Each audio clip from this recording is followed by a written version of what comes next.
Les gens te disent, mais tu dis que tu es enfant de Dieu. Pourquoi donc telle chose t'arrive? Pourquoi telle chose arrive dans ta maison? Pourquoi tu vis ces moments de tribulation? Pourquoi tu as perdu ton emploi? Reste calme. Je me rappelle à l'instant un homme à qui j'avais donné une parole et je lui ai dit, je vois Dieu t'élever. Et quelques semaines après, il a perdu son travail.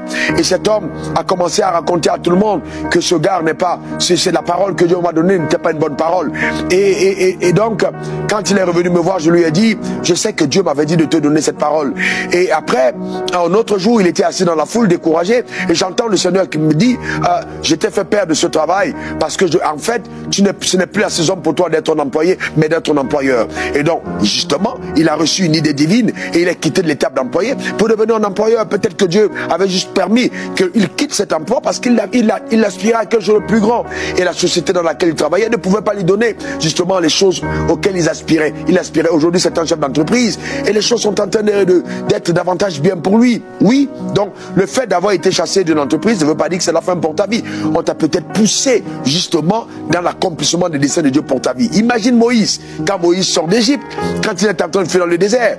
Oh, tout le monde écrit, alors on est insensé, comment est-ce qu'il a pu quitter l'Égypte? Il était destiné à être premier ministre. Comment est-ce que un successeur de son père? Mais comment est-ce qu'il peut laisser une telle gloire pour aller défendre des Égyptiens? Mais bon, pendant 40 ans on l'a oublié, mais Dieu ne l'avait pas oublié. Ça faisait partie du processus. Au temps marqué, Dieu s'est révélé. Dieu justifie toujours ce qu'il appelle.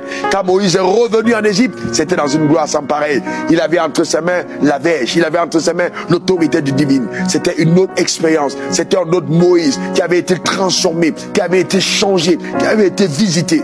Que cela soit ta portion, que la main de Dieu soit sur ta vie et que la justification divine soit ton partage au nom suprême de Jésus. Quel que soit ce que tu traverses, quel que soit ce que tu endures, que ce soit le cas de manque d'argent, ou même alors simplement, tu as besoin d'un homme, tu n'es pas encore marié, et puis on dit, mais bon, depuis que tu as répondu à l'appel de Dieu, depuis que tu es dans ces églises-là, pourquoi les choses ne marchent pas pour toi? Toutes tes sœurs sont déjà mariées, mais pas toi. Laisse-moi te dire, le temps de Dieu est arrivé pour toi. Dieu sait justifier ce qu'il appelle. Toutes choses concourent à ton bien.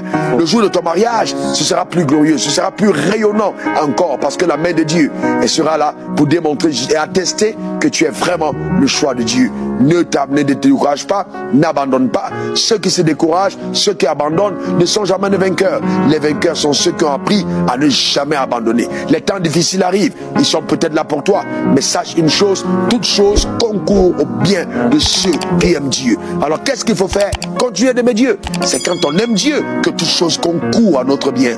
Quand on l'aime, quand on ne lâche pas sa main, quand on continue d'adorer, quand on continue de lire la Bible, quand on continue de témoigner, quand on continue de prier, quand on continue de jeûner. Ne déchire pas ta Bible. Non, ne déchire pas ta Bible. Dieu ne t'a pas menti. C'est lui qui t'avait parlé. Toutes choses vont concourir à ton bien. Tu n'as pas encore vu. Reste calme.